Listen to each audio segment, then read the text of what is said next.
here with Shane Hussein, and Penny's in the background for some reason. So, first of all, the draw season is about to start, another season, eh?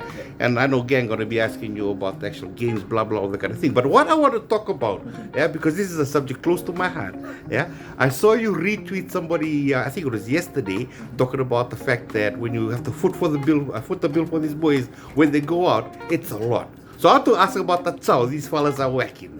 Yeah? Well, we are a rugby team, and food and meals are actually part of high performance. It's a lot of protein, it's a lot of very healthy stuff, and obviously that comes with the bill. It's not free. So if a lowest priced meal per person, if you go somewhere in Suba or Nantil or if it's $25, and I'm downplaying it still, $25 a person, so a squad of 40 players. That's 25 times 40 for a day. Boom. Whatever that answer is, multiplied by 5, that's a week. Whatever that answer is multiplied by 4, that's a month. Whatever that answer is multiplied it by 9, which is the pre-season and Super Rugby season. You're looking at a pretty big bill. But it's an investment, man. It's an investment. And when you eat lean meats like rooster chicken, that helps us in our requirements. So we keep away from other not very healthy stuff. Except for post-match. Post-match. Yeah, so what? Well, because the players expend so much energy in the game. Post-match is when they are allowed or should be loading up on some carbs because they're really spent. That's a very, very tasty meal post-match.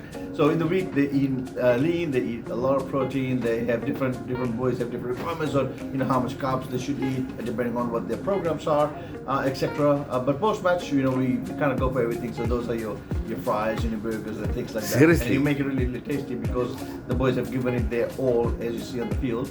And we obviously want to make sure that the post-match meal is really, really enjoyable. So again, on the numbers that Alex, that you're very, very interested in, because as a future player, you should know this. As future, someone will run a team. So take $30 or $25 per person, multiply it by 40, you get a bill for a day for one meal. You multiply that by because they sort dinners and breakfast out themselves.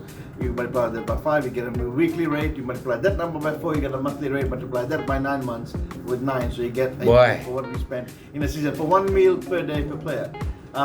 It is exciting, and don't forget we don't have one team. We have the women's team. Women's team. So just double that number, and that's what you would expend on. Say for example, a lunch bill for the season. Off the top of your head, who's your 3 legendary eaters?